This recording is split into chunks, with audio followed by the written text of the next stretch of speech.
मोंटू दादा, जो खुद को गांव का सबसे बड़ा जानकार मानते हैं, हर छोटी बड़ी बात पर नजर रखते हैं। जब उन्होंने अहाना को साहूकारनी के यहाँ गहने बेचते हुए देखा, तो पहले तो उनकी आंखों पर यकीन ही नहीं हुआ। वह बार बार सोचने लगे, ये तो हमारी छोटी बहू जैसी दिख रही थी। आखिर वो यहाँ क्यों आई थी और उसने गहने क्यों बेचे? उनकी बेचैनी बढ़ती चली गई और वह खुद साहूकारनी के पास पहुंच गए।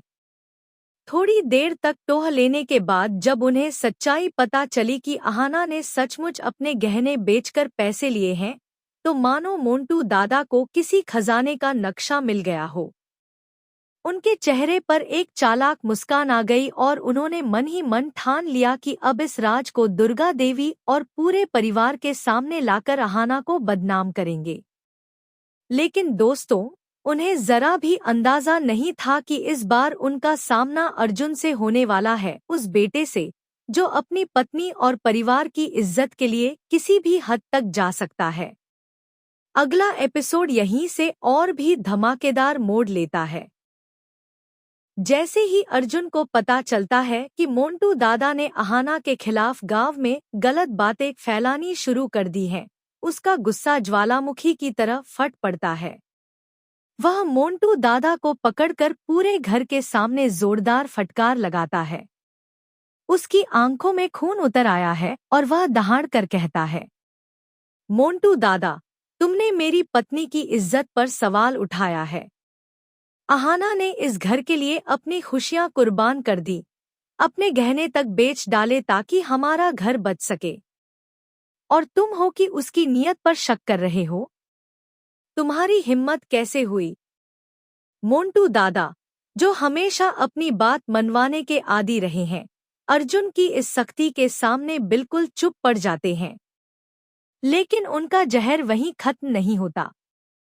वह अहाना को ताने मारते हैं और कुछ ऐसी बातें कह देते हैं जो किसी भी औरत की आत्मा को चीर सकती हैं। अहाना, जो हमेशा चुप रहकर घर की इज्जत बचाती आई है, इस बार टूट जाती है।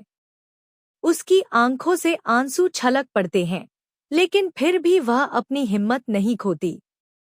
उसकी चुप्पी और आंसुओं को देखकर अर्जुन का गुस्सा और भी बढ़ जाता है।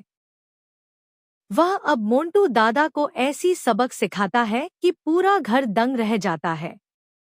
अर्जुन ऐलान करता है, मोंटू दादा, अब तुम्हारी एक भी बात इस घर में नहीं चलेगी।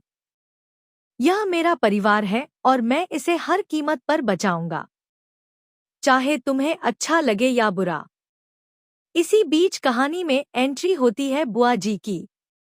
बुआ जी अर्जुन के इस बेकाबू गुस्से से घबरा जाती हैं। उनके मन में सिर्फ एक ही डर है, कहीं अर्जुन उनके बेटे को नुकसान न पहुंचा दे। वह तुरंत पूरे घरवालों को इकट्ठा करती हैं और कहती हैं, अर्जुन हद से ज्यादा गुस्सा कर रहा है। अगर उसे नहीं रोका गया तो यह घर टूट जाएगा। कोई तो उसे समझाओ।